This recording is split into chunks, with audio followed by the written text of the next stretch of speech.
सभी प्यारे दोस्तों का स्वागत है सार्थक कोचिंग क्लासेस में। जैसा कि आप सभी साथियों को पता है, हमारी हिस्ट्री की सभी एक दिवसीय एग्जाम्स के लिए कंप्लीट हिस्ट्री की क्लास चल रही है। ठीक है दोस्तों, जिसमें हम एंशिएंट हिस्ट्री पढ़ रहे हैं, जिसके हमने 3 क्लासेस आपको कंप्लीट करा चुके हैं। जिस प्यारे दोस्त ने वह क्लासेस नहीं देखी उनको अवश्य देख लें, उसकी लिंक मैंने आपको नीचे डिस्क्रिप्शन में दे दी है। ठीक है दोस्तों, क्योंकि आपकी बेसिक कंप्लीट वहीं से होंगी, तब तक आपको आगे का समझ में नहीं आएगा। ठीक है दोस्तों, तो उनके लिए आपको पहली क्लासेस देखनी पड़ेंगी। ठीक है दोस्तों, आज जो क्लास है हमारी, आज लेक्चर नंबर 4 है, यानी कि हमारी चौथी क्लास है। ठीक है दोस्तों, एंशिएंट हिस्ट्री पढ़ने जा रहे हैं।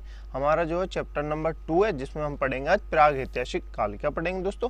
प्राग ऐतिहासिक काल पढ़ेंगे। ठीक है दोस्तों, तो चलिए बिना देर के हुए अपनी क्लास स्टार्ट करते हैं। लेकिन उससे पहले जो प्यारे दोस्त नए हैं वो चैनल को सब्सक्राइब कर लेंगे, वीडियो को लाइक कर देंगे, दोस्तों में शेयर कर देंगे। ठीक है दोस्तों, चलिए अपनी क्लास स्टार्ट करते हैं। देखिए दोस्तों, हम क्या पढ़ चुके हैं? हम चैप्टर नंबर 1 कंप्लीट कर चुके हैं। क्या कर चुके हैं दोस्तों? हम चैप्टर नंबर 1 कंप्लीट कर चुके हैं, जिसमें हमने क्या जाना दोस्तों? जिसमें हमने जाना प्राचीन इतिहास के साक्ष्यों के बारे में हमको कैसे पता चलता है, यानी हम जो प्राचीन इतिहास के बारे में जानते हैं उसके बारे में हमको कहाँ से पता चलता है। जिससे हमने जाना वेदों से पता चलता है, ऐतिहासिक पुस्तकों से पता चलता है, विदेशी यात्रियों के लेखक से पता चलता है, उनके जो ऐतिहासिक सिक्के होते हैं, लिखित होते हैं, मतलब स्तंभ जो होते हैं, उनसे पता हमको चलता है। ठीक है दोस्तों, तो हमने ये सब पिछली क्लासेस में पढ़ चुके हैं। आज जो चालू है दोस्तों, आज हमारा चैप्टर नंबर 2 है। क्या दोस्तों? आज चैप्टर नंबर 2 है, उसमें हम क्या पढ़ रहे हैं? प्राग ऐतिहासिक काल पढ़ रहे हैं। क्या पढ़ रहे हैं दोस्तों? चैप्टर नंबर 2 हमारा जो है वो है प्राग ऐतिहासिक काल, यानी प्री हिस्टोरिक पीरियड। ठीक है दोस्तों, क्या है दोस्तों? प्राग ऐतिहासिक काल, प्री हिस्टोरिक पीरियड। ठीक है दोस्तों, तो आप इनके पहले की जो क्लासेस हैं चैप्टर नंबर 1, जिसमें हमने जाना प्राचीन इतिहास क्या होता है, कैसे पता चलता है, उसके बारे में साक्ष्य कहाँ से मिलते हैं, उन क्लासेस को आप अवश्य देख लें। ठीक है दोस्तों, आज हम पढ़ते हैं चैप्टर नंबर 2 प्राग ऐतिहासिक काल, यानी प्री हिस्टोरिक पीरियड। ठीक है दोस्तों, चलिए देखिए दोस्तों, सबसे पहले हम बता दें आपको इतिहास को कैसे बांटा है दोस्तों। इतिहास को 3 आधारों पर बांटा है। कैसे बांटा है दोस्तों? हमने सबसे पहली जो क्लास ली थी दोस्तों, उसमें हमने जाना था इतिहास को कितने भागों में बांटा है। इतिहास को 3 भागों में बांटा है। कितने भागों में बांटा है? 3 भागों में बांटा है। एक बांटा है प्राचीन इतिहास में। क्या बांटा है दोस्तों? एक प्राचीन इतिहास में बांटा है, एक मध्य इतिहास में बांटा है और एक आधुनिक इतिहास में बांटा है। ठीक है दोस्तों, 3 भागों में इतिहास को बांटा है ना बांटा, आपको याद होगा बिल्कुल जो मैंने बताया था आपको। हम क्या पढ़ रहे हैं? हम प्राचीन इतिहास पढ़ रहे हैं। ठीक है दोस्तों, इसी तरह इतिहास जो है लेखन के आधार पर, क्या दोस्तों? इतिहास जो है प्राचीन इतिहास को भी, क्या दोस्तों? प्राचीन इतिहास को जो लेखन है उसके आधार पर 3 भागों में बांटा है। कितने भागों में बांटा है? 3 भागों में बांटा है। जैसे कि एक होता है प्राग ऐतिहासिक काल, यानी प्रो हिस्टोरिक पीरियड। ठीक है दोस्तों, दूसरा होता है आद्य ऐतिहासिक काल, यानी प्रोटो हिस्टोरिक पीरियड दोस्तों, और एक होता है ऐतिहासिक काल, यानी हिस्टोरिकल पीरियड। ठीक है दोस्तों, अब प्राग ऐतिहासिक काल क्या होता है दोस्तों? प्राग ऐतिहासिक काल होता है जब सबसे पहले जमीन पर मानव के साक्ष्य पाए गए थे, लेकिन उसके हमको कोई लिखित साक्ष्य प्रमाण प्राप्त नहीं होते, तो उसको क्या कहते हैं? उसको कहते हैं प्राग ऐतिहासिक काल। क्या कहते हैं दोस्तों? प्राग ऐतिहासिक काल कहते हैं। ठीक है दोस्तों, मतलब जब मानव सबसे पहले दुनिया में आया उसके जो साक्ष्य हमको प्राप्त होते हैं उसको कहते हैं प्राग ऐतिहासिक काल। लेकिन उस समय जब मानव आया तो कुछ लिपि तो ही नहीं तो जिसके साक्ष्य होंगे। ठीक है दोस्तों, तो उसको कहते हैं प्राग ऐतिहासिक काल। ठीक है दोस्तों, क्या कहते हैं दोस्तों? प्राग ऐतिहासिक काल, जिसमें लेखन कला नहीं थी। क्या नहीं थी दोस्तों? लेखन कला नहीं थी। इसको दोस्तों पाषाण काल भी कहते हैं। क्यों कहते हैं दोस्तों पाषाण काल? पाषाण काल इसलिए कहते हैं क्योंकि जब मानव पहली बार धरती पे आया तो मानव ने कोई अपने लिए अस्त्र शस्त्र तो नहीं बनाए थे, तो सबसे पहले क्या था? पत्थर थे। क्या थे दोस्तों? पत्थर थे। तो उन्होंने अपने पत्थर से ही औजार बनाए, पत्थर से ही अपने खाने के लिए चीज़ों के जो काटने की चीज़ होती हैं वो बनाई, चाकू वाकू सब चीज़ क्या बनाई? पत्थर से बनाई। ठीक है दोस्तों, तो इसको क्या कहा जाने लगा? इसको पाषाण काल कहा जाने लगा। क्या कहने जाने लगा दोस्तों? इसको पाषाण काल कहा जाने लगा, क्योंकि इस समय मानव जो था वो विकसित तो था नहीं, तो इसलिए इसको पाषाण काल कहा जाने लगा। ठीक है दोस्तों, नेक्स्ट है आद्य ऐतिहासिक काल। क्या है दोस्तों? आद्य ऐतिहासिक काल। तो दोस्तों आद्य ऐतिहासिक काल क्या होता है दोस्तों? आद्य ऐतिहासिक काल होता है जिसमें लेखन प्रक्रिया जो थी, लेखन प्रक्रिया जो है स्थित थी। क्या थी दोस्तों? लिखने की प्रक्रिया स्थित थी, लेकिन हम उसको पढ़ नहीं पाए। क्या दोस्तों? पढ़ नहीं पाए। ऐसी लेखन पद्धति जिसको लेखन पद्धति तो थी, ऐसी काल मतलब जिसमें लेखन करने की पद्धति तो थी, लेकिन उसको हम लोग अभी पढ़ नहीं पाए, तो उसको क्या कहते हैं? लेखन परंतु अपठनीय। क्या कहते हैं दोस्तों? लेखन परंतु अपठनीय, यानी अनरीडेबल रिटन एविडेंस। क्या दोस्तों? अनरीडेबल रिटन एविडेंस, जिसमें सबसे प्रमुख जो आती है अपनी वो क्या आती है? वो आती है सिंधु घाटी। क्या आती है दोस्तों? सिंधु घाटी। सिंधु घाटी सभ्यता में क्या थी दोस्तों? लिपि तो थी लिखने की। क्या थी दोस्तों? लिपि तो थी लिखने की, लेकिन हम उनको अब तक पढ़ नहीं पाए, उनको डिकोड नहीं कर पाए। ठीक है दोस्तों, तो उसको क्या कहेंगे, आद्य ऐतिहासिक काल कहेंगे। क्या कहेंगे दोस्तों, आद्य ऐतिहासिक काल कहेंगे। ठीक है दोस्तों, आगे ऐतिहासिक काल। ऐतिहासिक काल क्या होता है दोस्तों, ऐतिहासिक काल होता है लेखन की विधि और जिसको हम पढ़ भी पाए। क्या पढ़ कर आए हैं दोस्तों, लेखन की विधि और जिसको हम पढ़ भी पाए, जिसमें जैसे हमने अशोक के बारे में जाना, समुद्रगुप्त के बारे में जाना, सम्राट पृथ्वीराज चौहान के बारे में जाना, ऐसे बहुत सारे लेखकों के बारे में जाना।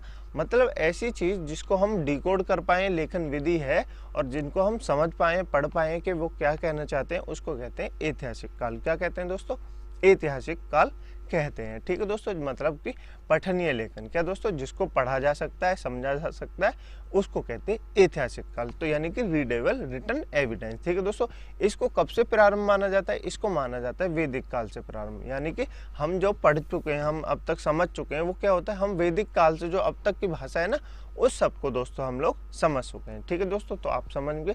अध्याय नंबर 2 में जो हमने पढ़ा प्राग ऐतिहासिक काल यानी प्री हिस्टोरिकल पीरियड को इतिहास के आधार पर, लेखन के आधार पर 3 भागों में बांटा गया है। 3 भागों में कैसे कैसे बांटा गया है दोस्तों, एक होता है प्राग ऐतिहासिक काल यानी प्री हिस्टोरिक पीरियड, जिसमें लेखन कला नहीं थी, यानी मानव पहली बार दुनिया में आया था। ठीक है दोस्तों, जिसको ये नहीं पता लिखते क्या है, जिसको ये नहीं पता औजार क्या होते हैं। ठीक है दोस्तों, तो इसको क्या कहने लगे, इसको प्रागैतिहासिक काल कहने लगे या पाषाण काल कहने लगे। क्या कहने लगे दोस्तों, ये पाषाण काल कहने लगे। नंबर 2 था आद्य ऐतिहासिक काल। क्या था दोस्तों, आद्य ऐतिहासिक काल, जिसमें लिखने की विधि तो थी। क्या दोस्तों, लिखने की विधि तो थी, लेकिन हम अब तक उसको पढ़ नहीं पाए। क्या दोस्तों, हम उसको अब तक पढ़ नहीं पाए, यानी हम उसको अब तक डिकोड नहीं कर पाए। और इसका सबसे अच्छा उदाहरण क्या है दोस्तों, इसका सबसे अच्छा उदाहरण है सिंधु घाटी सभ्यता। क्या दोस्तों, लेखन विधि लेकिन अपठनीय, इसका सबसे अच्छा उदाहरण क्या है, सिंधु घाटी की सभ्यता। ठीक है दोस्तों, नेक्स्ट दोस्तों ऐतिहासिक काल। क्या है दोस्तों, ऐतिहासिक काल यानी कि हिस्टोरिकल पीरियड। हिस्टोरिकल पीरियड यानी जिसमें लिखने की विधि भी हो। क्या दोस्तों, लेखन की विधि भी हो और जिसको हम लोग पढ़ भी पाए। क्या दोस्तों, जिसमें लिखने की विधि भी हो और जिसको हम लोग पढ़ पाए हैं, उसको क्या कहते हैं, उसको ऐतिहासिक काल या हिस्टोरिकल पीरियड कहते हैं। ठीक है दोस्तों, जिसमें पठनीय लेखन, जैसे कि हम जाने अशोक के बारे में कहाँ से पता लगता है, उनके स्तंभों से पता लगता है। ठीक है दोस्तों, और समुद्रगुप्त के बारे में कहाँ से पता लगता है, उनके लेखन से पता लगता है। ठीक है दोस्तों, तो हमने कैसे जाना, क्योंकि हम उनकी जो भाषा थी उसको डिकोड कर पाए हैं। ठीक है दोस्तों, तो इसको कहाँ से माना है, इसको वैदिक काल से प्रारंभ माना है। कहाँ से माना है, वैदिक काल से प्रारंभ माना है। अर्थात हम जो वैदिक काल की भाषा थी उसको अब तक डिकोड कर पाए। क्या कर पाए दोस्तों, उसको हम अब तक डिकोड कर पाए। वैदिक काल से पहले की भाषा को हम अब तक नहीं समझ पाए। ठीक है दोस्तों, आपको समझ में आया, मुझे उम्मीद है आपको बिल्कुल समझ में आया होगा। प्राग ऐतिहासिक काल को 3 भागों में कैसे कैसे बांटा है, क्यों बांटा है। ठीक है दोस्तों, समझ में आया। चलिए आगे चलते हैं, आगे जान लेते हैं दोस्तों प्राग ऐतिहासिक काल होता क्या है। क्या इसके हमको साक्ष्य या एविडेंस कहाँ से प्राप्त होते हैं। क्या दोस्तों, इसके हमको साक्ष्य या एविडेंस कहाँ से प्राप्त होते हैं कि हमको पता चलता है कि ये प्राग ऐतिहासिक काल के समय बीती हुई घटना थी। ठीक है दोस्तों, तो कैसे पता चलता है वो जान लेते हैं। जैसे दोस्तों, सबसे पहले ज्ञानी मानव यानी होमो सेपियंस का प्रवेश इस धरती पर आज से लगभग 30 या 40 हजार वर्ष पूर्व माना जाता है। ज्ञानी मानव अर्थात जो लोग समझदार थे। क्या तो दोस्तों, जो समझदार थे, यानी कि प्राग ऐतिहासिक काल में जो लोगों ने अपने लिए अस्त्र बनाने चाहे, मतलब जिसमें थोड़ा सा माइंड विकसित हुआ, वो लोगों की जानकारी कहाँ पता लगती है, उनकी जानकारी पता लगती है लगभग 30 से 40 हजार वर्ष पूर्व वो धरती पर आए थे। ये देखिए, मैंने आपके सामने होमो सेपियंस की फोटो लगा रखी है, जिसमें पहले क्या थे, पहले ऐसे थे, बंदर की तरह थे। फिर इसने आदमी ने, मतलब बंदर ने, तो आधे ने क्या किया, अपने हाथों को ऊपर उठाने की कोशिश की। क्या कि दोस्तों, अपने हाथों को ऊपर उठाने की कोशिश की और पैरों के द्वारा चलने लगा, तो उसको क्या कहने लगे, उसको होमो सेपियंस कहने लगे। उसके बाद फिर उसने अपने लिए शस्त्र बनाए। क्या बनाए दोस्तों, शस्त्र बनाए। फिर उसके बाद अपने आप को और विकसित किया और अब जाके मानव ह्यूमन स्पीशीज में कन्फर्म बन गया है। ठीक है दोस्तों, आगे क्या है, आगे दोस्तों भारत का प्राचीनतम मानव कभी कहाँ मिला है दोस्तों, भारत का प्राचीनतम, मतलब भारत में जो प्राचीनतम साक्ष्य है मानव के कंकाल को, वहाँ कहाँ से मिले, वो मिले श्वेत गिबन असम से। कहाँ से मिले दोस्तों, श्वेत गिबन असम से हमको पहले साक्ष्य प्राप्त होते हैं कि भारत का जो प्राचीन मतलब भारत का जो पहला मानव था वो कहाँ था, श्वेत गिबन असम में था। क्या था दोस्तों, श्वेत गिबन असम में था, क्योंकि वहां से हमको पहले मानव के कंकाल अब तक मिले हैं। ठीक है दोस्तों, उसके बाद भारत के मनुष्य का प्रथम प्रमाण, भारत का पहला जो मनुष्य था उसका प्रमाण कहाँ से प्राप्त होता है, उसका प्रमाण प्राप्त होता है नर्मदा घाटी से। कहाँ से होता है दोस्तों, उसका प्रमाण प्राप्त होता है नर्मदा घाटी से। यानी कि भारत में जो पहला मनुष्य था उसका प्रमाण हमको नर्मदा घाटी से प्राप्त होता है। ठीक है दोस्तों, इतना आप याद रखेंगे, बिल्कुल याद रखेंगे। चलिए दोस्तों, नेक्स्ट एक रॉबर्ट ब्रूस फुट नाम के एक व्यक्ति हैं। क्या दोस्तों,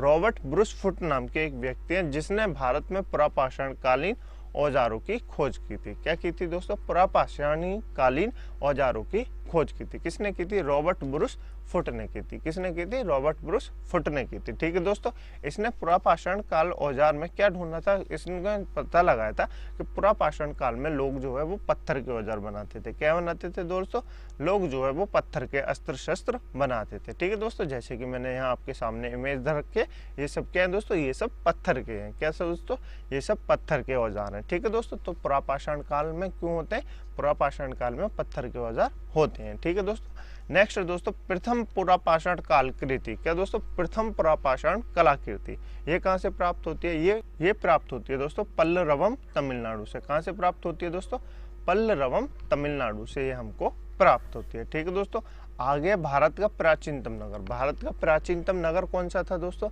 उस समय भारत का प्राचीनतम नगर था मोहनजोदड़ो, जिसको मृतकों का टीला कहते हैं। हालांकि वो अब कहाँ है, हालांकि वो अब पाकिस्तान में। ठीक है दोस्तों, तो हमने क्या क्या जाना, इसको एक बार रिवाइज कर लेते हैं। हमने सबसे पहले जाना प्राग ऐतिहासिक काल यानी प्री हिस्टोरिक पीरियड को कितने भागों में बांटा है, इतिहास के लेखन के आधार पर। क्या दोस्तों, इसके इतिहास को जो लेखन के आधार पर है 3 भागों में बांटा है। कैसे बांटा है, 3 भागों में बांटा है। एक बांटा है प्राग ऐतिहासिक काल, एक बांटा है आधे ऐतिहासिक काल, एक बांटा है ऐतिहासिक काल। ठीक है दोस्तों, प्राग ऐतिहासिक काल क्या होता है, जिसमें लेखन की विधि विकसित नहीं हुई थी, मानव पहली बार धरती पे आया था। ठीक है दोस्तों, जिसको क्या कहते हैं, जिसको पाषाण काल भी कहा जाता है। ठीक है दोस्तों, आधे ऐतिहासिक काल क्या होता है, आधे ऐतिहासिक काल होता है जिसमें लेखन की विधि तो थी लेकिन उसको हम डिकोड नहीं कर पाए, उसको हम अब तक पढ़ नहीं पाए हैं। ठीक है दोस्तों, तो उसको क्या कहते हैं, उसको कहते हैं आधे ऐतिहासिक काल। और इसका सबसे अच्छा उदाहरण है सिंधु घाटी सभ्यता। क्या है दोस्तों, सिंधु घाटी सभ्यता। इसके बाद हमने जाना ऐतिहासिक काल। क्या दोस्तों, ऐतिहासिक काल के बारे में। ऐतिहासिक काल के बारे में क्या है दोस्तों, ऐतिहासिक काल के बारे में लेखन विधि तो है और जिसको हम पढ़ पाए हैं। क्या दोस्तों, जिसको हम पढ़ पाए हैं। जैसे सम्राट अशोक के बारे में हमको कहाँ से पता चलता है, उनके अभिलेखों से पता चलता है। ठीक है दोस्तों, ऐसे काल को माना जाता है कि हम वैदिक काल से प्रारंभ करते हैं। ठीक है दोस्तों, मतलब हमने वैदिक काल की जितनी भाषा थी, वैदिक काल से अब तक के लिए बीच में जितनी भाषा थी उस सबको हमने डिकोड कर लिया है, लेकिन उससे पहले की भाषा को हम डिकोड नहीं कर पाए। ठीक है दोस्तों, इसके बाद दोस्तों हमने जाना कि हमको प्राग ऐतिहासिक काल के साक्ष्य कैसे प्राप्त होते हैं। कैसे प्राप्त होते हैं, सबसे पहले हमने जाना ज्ञानी मानव यानी होमो सेपियंस का प्रवेश इस धरती पर आज से लगभग 30 या 40 हजार वर्ष पूर्व हुआ है, ऐसा माना जाता है। ठीक है दोस्तों, भारत का प्राचीनतम मानव कभी कहाँ मिलता है दोस्तों, भारत का प्राचीनतम मानव भव कभी मिलता है, श्वेत गिबन असम से। कहाँ से प्राप्त होता है, श्वेत गिबन असम से प्राप्त होता है। ठीक है दोस्तों, भारत में मनुष्य का प्रथम प्रमाण कहाँ से मिलता है, ये भी आपको याद रखना है, नर्मदा घाटी से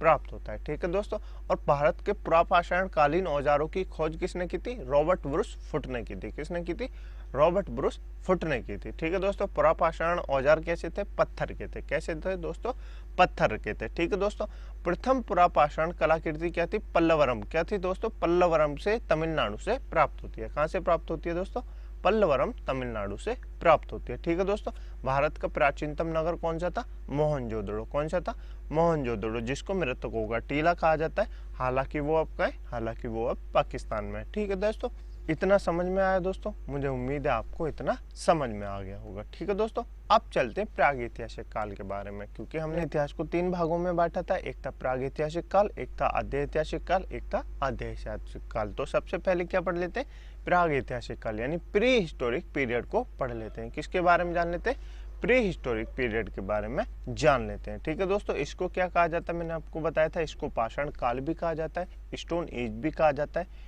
क्यों कहा जाता है, क्योंकि दोस्तों इस समय मानव के पास कोई और वस्तु तो थी नहीं, मानव पहली बार धरती पे आया था तो मानव ने सबसे पहले क्या बनाया, अपने औजार बनाए। औजार किसके बनाए, पत्थर के बनाए। किसके बनाए, पत्थर के बनाए। और इसके लिए इसको पाषाण काल कहा जाने लगा, यानी स्टोन एज कहा जाने लगा। ठीक है दोस्तों, इसको कितने भागों में बांटा है, पाषाण काल को भी 3 भागों में बांटा है। कितने भागों में बांटा है, 3 भागों में बांटा है। एक है पुरापाषाण काल दोस्तों, क्या है दोस्तों, एक है पुरापाषाण काल जिसमें मनुष्य ने आखेट संग्रह किया, यानी मनुष्य ने जो है, मनुष्य के पास पहले कोई काम तो था नहीं, तो क्या था, मनुष्य इतना तो विकसित नहीं था कि कुछ कर ले। तो मनुष्य पहले क्या करता था, आखेटक करता था। क्या करता था, आखेट करता था, यानी किसी जानवर को मार के उसको खाता था, फिर कहीं और चल देता था, फिर वहाँ किसी को मारता था, फिर खाता था, फिर वहाँ से कहीं और चल देता था। ठीक है दोस्तों, तो क्या होता, पुरापाषाण काल में मनुष्य ने आखेटक सीखा। क्या था दोस्तों, आखेटक सीखा।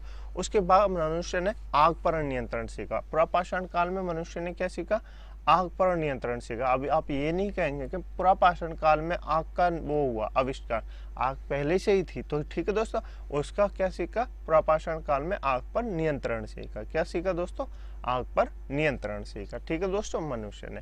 मध्य पाषाण काल में कुछ इतना इंपॉर्टेंट हुआ नहीं, तो आप इसको याद नहीं रखेंगे। ठीक है दोस्तों, नेक्स्ट नवपाषाण काल। नवपाषाण काल में क्या हुआ दोस्तों, नवपाषाण काल में मनुष्य ने पहली बार पहिए का आविष्कार किया। क्या दोस्तों, पहिए का आविष्कार किया, तथा कृषि का भी आविष्कार इसी समय हुआ। कृषि का भी आविष्कार हो चुका है और स्थायी निवास बनने लगे। ठीक है दोस्तों, पशुपालन कौन सा हो गया, पशुपालन कुत्ता हो गया प्रथम पालतू जानवर। पशुपालन में कुत्ता जो है इनका प्रथम पालतू जानवर हो गया। अब एक बार समझ लेते हैं, देखिए कैसे। पुरापाषाण काल में क्या हुआ दोस्तों, पुरापाषाण काल में हुआ, मानव ने सबसे पहले आखेट करना सीखा, क्योंकि मानव के पास खाने के लिए तो कुछ था नहीं, खाने के लिए कुछ नहीं था, तो मानव क्या करता था, मानव किसी जानवर को मारता था, उसको खाता था, फिर आगे चला जाता था। तो इससे प्रकार क्या होगा, इस प्रकार उसके पास स्थायी निवास तो था नहीं, इसके पास स्थायी निवास तो होगा नहीं, क्योंकि मानव कुछ काम तो करता नहीं था एक जगह रह के। तो क्या करता था, वो शिकार करता था। तो शिकार करके जो करता था, फिर आगे चला जाता, फिर करता, फिर आगे चला जाता। ठीक है दोस्तों, तो इस तरह क्या हुआ, इस तरह उसने अस्थायी निवास था, क्योंकि वो एक जगह रुकता नहीं था। इसी समय दोस्तों क्या हुआ था, एक कुत्ता नाम की प्रजाति थी। क्या तो दोस्तों, कुत्ता था जो मानव खाता था। आपको पता है मानव खाता था, उसमें कुछ बचा रह जाता, क्योंकि पहले फ्रिज रिज तो थे नहीं, तो बचा रह जाता था, तो उसको ऐसे ही छोड़ के चले जाते थे। तो उसको कुत्ता खाने लगा। कौन खाने लगा दोस्तों, कुत्ता खाने लगा। कुत्ता खाने लगा तो कुत्ता को ये समझ में आया कि जिस तरह ये मानव जाएगा, मुझे भी भोजन प्राप्त होने लगेगा। क्या होगा दोस्तों, जिस तरफ ये मानव जाएगा उस तरफ भी मुझे भोजन प्राप्त होने लगेगा।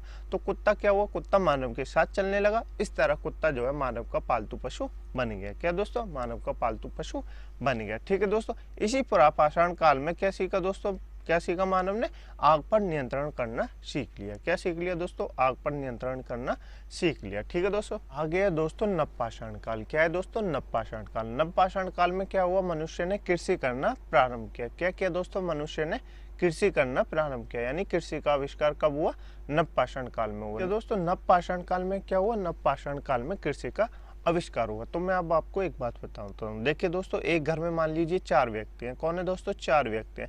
इन चारों में से क्या हुआ दोस्तों, चारों में से 3 जो है, 3 क्या करने लगे, काम करने लगे।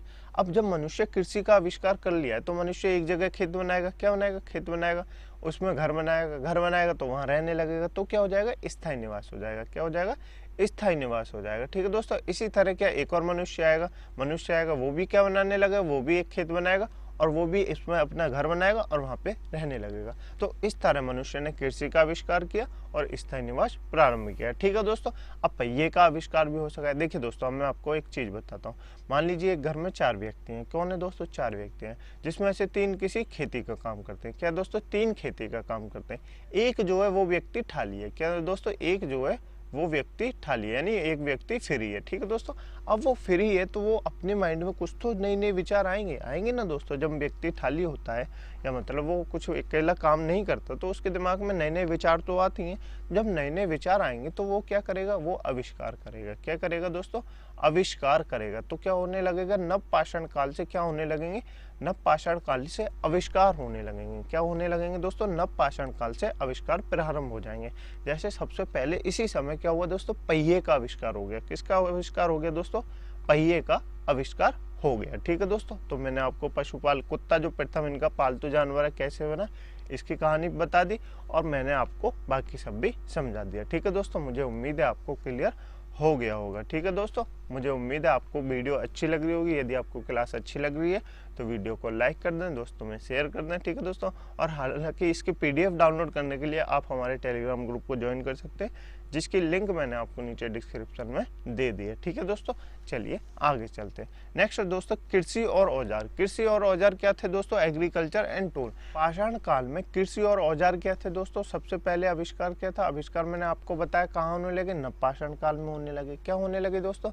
नवपाषाण काल में आविष्कार होने प्रारंभ होने लगे। औजार क्या था दोस्तों? तांबे के औजार होने लगे। पहले क्या थे? पहले मनुष्य पत्थर के औजार थे। क्या थे दोस्तों? पत्थर के औजार थे। लेकिन मनुष्य ने अब नवपाषाण काल में क्या करने लगे? तांबे का औजार का प्रयोग करने लगे। किसके दोस्तों? तांबे के औजार का प्रयोग करने लगे। ठीक है दोस्तों, कुल्हाड़ी मनुष्य का प्रथम औजार थे, जिससे मनुष्य क्या करता था? पेड़ काटता था, बाकी सब चीजें करता था। इस तरह हमको पता चलता है कि कुल्हाड़ी मनुष्य का प्रथम औजार थे। ठीक है दोस्तों, इसका साक्ष्य कहाँ से मिलता है दोस्तों? इसका साक्ष्य मिलता है अतिरपक्कम तमिलनाडु से। कहाँ से मिलता है दोस्तों? अतिरपक्कम तमिलनाडु से इसका हमको साक्ष्य प्राप्त होते हैं। ठीक है दोस्तों, और प्रथम फसल कौन सी थी दोस्तों? प्रथम फसल मनुष्य द्वारा उगाई गई थी, वो थी गेहूं और जौ। कौन सी थी दोस्तों? गेहूं और जौ, जिसका साक्ष्य हमको कहाँ से मिलता है? जिसका साक्ष्य हमको मेहरगढ़ बलूचिस्तान से मिलता है। कहाँ से प्राप्त होता है दोस्तों? मेहरगढ़ बलूचिस्तान से इसका हमको प्रथम साक्ष्य प्राप्त होता है कि प्रथम फसल कौन सी थी? गेहूं और जौ थी। ठीक है दोस्तों, अन्य फसल कौन सी थी? अन्य फसल थी चावल। कौन सी थी दोस्तों? चावल। इसका हमको साक्ष्य कहाँ से प्राप्त होता है? इसका हमको साक्ष्य प्राप्त होता है कोल्डी हवा उत्तर प्रदेश से। कहाँ से प्राप्त होता है दोस्तों? कोल्डी हवा उत्तर प्रदेश से हमको इसका साक्ष्य प्राप्त होता है। ठीक है दोस्तों, तो इसमें आप याद क्या रखेंगे? इसमें आपको याद रखना है मनुष्य के प्रथम औजार क्या था? तांबे का औजार था। तांबे का औजार था। और प्रथम औजार कौन सा था? प्रथम औजार था कुल्हाड़ी। क्या थी दोस्तों? प्रथम औजार थी कुल्हाड़ी। ठीक है दोस्तों, मनुष्य ने पहिए का आविष्कार कब किया? नवपाषाण काल में किया। कब किया? नवपाषाण काल में किया। आपसे पूछेगा मनुष्य का पालतू जानवर कौन सा था, तो आपको बताना है कुत्ता था। कौन सा था दोस्तों? कुत्ता था। ठीक है दोस्तों, इसके कुल्हाड़ी के साक्ष्य हमको कहाँ से प्राप्त होते हैं कि मनुष्य का प्रथम औजार कुल्हाड़ी था? इसके साक्ष्य हमको अतिरपक्कम तमिलनाडु से प्राप्त होते हैं। कहाँ से प्राप्त होते हैं? अतिरपक्कम तमिलनाडु से प्राप्त होते हैं। मनुष्य द्वारा प्रथम फसल कौन सी उगाई गई थी? तो मनुष्य द्वारा प्रथम फसल गेहूं और जौ उगाई गई थी। कौन सी उगाई गई थी दोस्तों? गेहूं और जौ उगाई गई थी। इसके साक्ष्य हमको कहाँ से मिलते हैं? इसके साक्ष्य हमको मेहरगढ़ बलूचिस्तान से मिलते हैं। कहाँ से मिलते हैं दोस्तों? मेहरगढ़ बलूचिस्तान से प्राप्त होते हैं। ठीक है दोस्तों, अन्य फसल कौन सी थी? अन्य फसल थी चावल। कौन सी थी दोस्तों? चावल। जिसके हमको प्राप्त कहाँ से होते हैं साक्ष्य? जिसको हमको प्राप्त होते हैं साक्ष्य कोल्डी हवा उत्तर प्रदेश से। कोल्डी हवा एक उत्तर प्रदेश में जगह है जहाँ से हमको इसके साक्ष्य प्राप्त होते हैं। ठीक है दोस्तों, मैंने आपको इम्पोर्टेंट चीज भी बता दी कि आपसे एग्जाम में क्या क्या पूछ सकता है, आप उनको याद रखेंगे। ठीक है दोस्तों, चलिए आगे चलते हैं। आगे जान लेते हैं दोस्तों हम क्या दोस्तों? बर्तनों के आधार पर प्राचीन संस्कृति। क्या दोस्तों? बर्तनों के आधार पर प्राचीन संस्कृति को कैसे बांटा जाए? देखिए दोस्तों, किसी संस्कृति में एक प्रमुख कलर के क्या थे दोस्तों? बर्तन थे। क्या थे दोस्तों? बर्तन थे। तो बर्तनों के आधार पर संस्कृति को बांट दिया गया कि इनकी संस्कृति बर्तनों के आधार पर ऐसी हो गई, ऐसी हो गई। ये बस आपको याद रखना, ज़्यादा याद नहीं रखना, कुछ इंपॉर्टेंट होंगे वो मैं आपको बता दूंगा। ठीक है दोस्तों, बर्तनों के आधार पर प्राचीन संस्कृति कैसी बांटी गई है? ठीक है दोस्तों, जैसे कि दोस्तों काला तथा लाल जो पत्थर जो बर्तन थे दोस्तों, काले तथा लाल कलर के जो बर्तन थे उनको क्या कहने लगा? उनको कहा जाने लगा मालवा संस्कृति। क्या जाने लगा दोस्तों? मालवा संस्कृति कहा जाने लगा। ठीक है दोस्तों, धूसर यानी ग्रे कलर के जो बर्तन थे उनको क्या कहने लगा? उनको कहा जाने लगा बुर्जहोम संस्कृति। क्या कहने लगा दोस्तों? बुर्जहोम संस्कृति कहा जाने लगा। ठीक है दोस्तों, लाल कलर के जो बर्तनों का प्रयोग करते थे उनको क्या कहने जाने लगा दोस्तों? उनको कहा जाने लगा जोक। क्या कहने जाने लगा दोस्तों? उनको कहा जाने लगा जोक। ठीक है दोस्तों, और चमकीले जो धूसर थे उनको जो प्रयोग करते थे यानी ब्राइट ग्रे को जो यूज करते थे उनको क्या कहा जाने लगा? दक्षिणी नवपाषाण। ठीक है दोस्तों, भूरा लाल यानी ब्राउन रेड के बर्तनों का जो प्रयोग करते थे उनको क्या कहा जाने लगा? उनको कहा जाने लगा पूर्वी नवपाषाण। ठीक है दोस्तों, जॉर्ज वे संस्कृति में क्या थे? ये ताम्रपाषाण संस्कृति, इनाम गांव नामक बस्ती थी, वहां पे इनको प्राप्त होते थे। ठीक है दोस्तों, तो आपको याद क्या क्या रखना है वो मैं बता देता हूँ। आपको ये याद रखना है जो लाल तथा काले कलर के बर्तनों का प्रयोग करते थे उनको क्या कहा जाने लगा? उनको मालवा संस्कृति कहा जाने लगा। क्या कहा जाने लगा दोस्तों? मालवा संस्कृति कहा जाने लगा। आपको बुर्जहोम भी याद रखना है, जो धूसर यानी ग्रे कलर के बर्तनों का यूज करते थे उनको क्या कहा जाने लगा, उनको बुर्जहोम कहा जाने लगा। क्या कहा जाने लगा दोस्तों, उनको बुर्जहोम कहा जाने लगा। ठीक है दोस्तों, आपको फिर याद रखना है दक्षिण नवपाषाण। दक्षिण नवपाषाण यानी जो चमकीले धूसर यानी ब्राइट ग्रे कलर के जो बर्तनों का प्रयोग करते थे उनको क्या कहा जाने लगा, उनको दक्षिणी नवपाषाण कहा जाने लगा। और आपको अंत में याद रखना है पूर्वी नवपाषाण। पूर्वी नवपाषाण किसको कहा जाने लगा, जो भूरे लाल कलर के यानी ब्राउन रेड के जो बर्तनों का प्रयोग करते थे उनको कहा जाने लगा पूर्वी नवपाषाण। क्या कहा जाने लगा दोस्तों, पूर्वी नवपाषाण। तो आप इतना याद रखेंगे। ठीक है दोस्तों, यहाँ पे क्या होता है दोस्तों, आपको समझ में आया, बिल्कुल समझ में आ गया होगा। ठीक है दोस्तों, यहाँ क्या होता है दोस्तों, यहाँ पे हमने सीख लिया चैप्टर नंबर 2। क्या दोस्तों, हमारा चैप्टर नंबर 2 समाप्त होता है। चैप्टर नंबर 2 में क्या गया, एक बार मैं आपको रिवाइज करा देता हूँ, इंपॉर्टेंट, बाकी आप पढ़ लेंगे। ठीक है दोस्तों, देखिए 2 कौन सा था, प्रागैतिहासिक काल। कौन सा था दोस्तों, प्रागैतिहासिक काल यानी प्रो हिस्टोरिक पीरियड। ठीक है दोस्तों, जिसको हमने लेखन के आधार पर कितने भागों में बांटा, 3 भागों में बांटा। कौन कौन सा, प्रागैतिहासिक काल, आद्य ऐतिहासिक काल, उसके बाद क्या बांटा, नवपाषाण काल,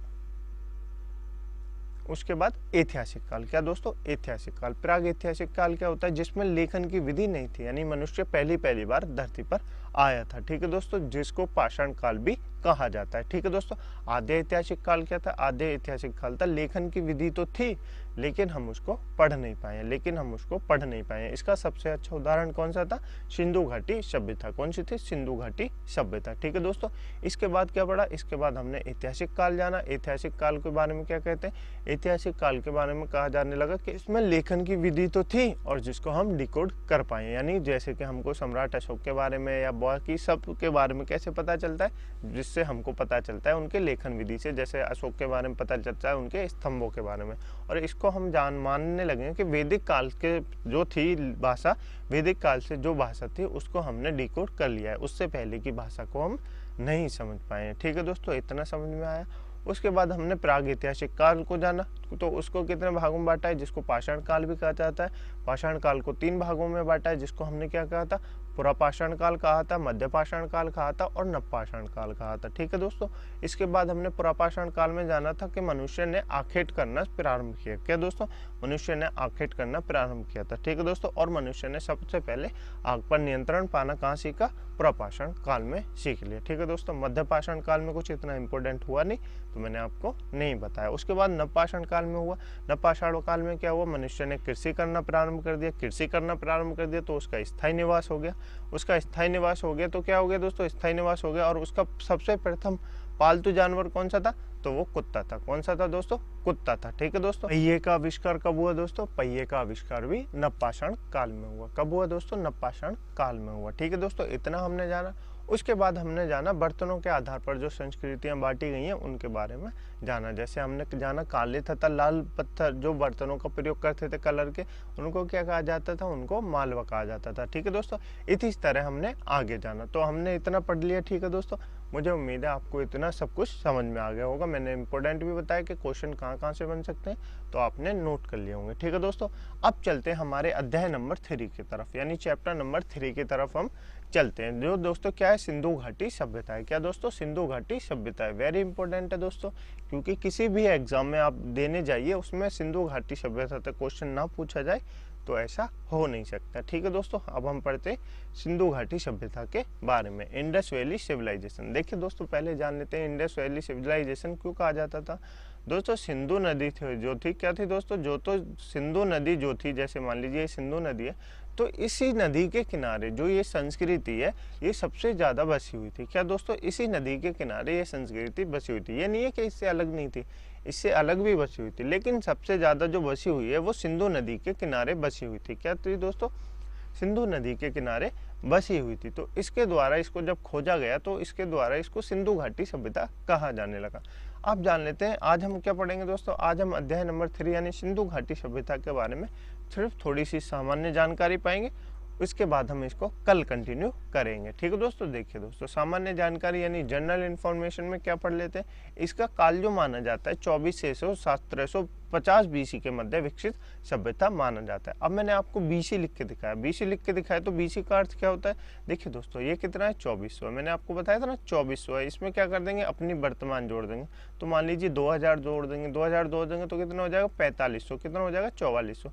तो क्या हो जाएगा? लगभग 4500 साल पुरानी ये सभ्यता है। क्या दोस्तों? लगभग 4500 साल पुरानी सभ्यता है। ठीक है दोस्तों, आपको BC AD में तो कोई कंफ्यूज नहीं होगा, क्योंकि मैंने आपको पहले कंप्लीट करा चुके हैं, इनके बारे में मैंने आपको बता दिया है। ठीक है दोस्तों, तो लगभग ये कितनी पुरानी सभ्यता है? ये लगभग 4500 साल पुरानी सभ्यता है। ठीक है दोस्तों, अपने जो भारत की सबसे प्राचीनतम सभ्यता है वो सिंधु घाटी सभ्यता है, इंडस वैली सिविलाइजेशन। ठीक है दोस्तों, तो 4500 साल पुरानी लगभग ये मानी गई है। आप इसकी एज याद रखेंगे, 2400 से 1750 BC के मध्य विकसित सभ्यता है। ठीक है दोस्तों, ये थी कैसी सभ्यता, ये भी आपके लिए इम्पोर्टेंट है। ये सभ्यता थी नगरीय। कैसी थी? नगरीय। और कैसी थी? प्रागैतिहासिक थी, कांस्य युगीन सभ्यता थी। कैसी थी दोस्तों, ये मैं आपको बता देता हूँ। देखिए दोस्तों, नगरीय सभ्यता कैसी थी? ये जो थी ना दोस्तों, सबसे माना जाता है सिंधु घाटी सभ्यता वेल सिविलाइजेशन थी। कैसी थी?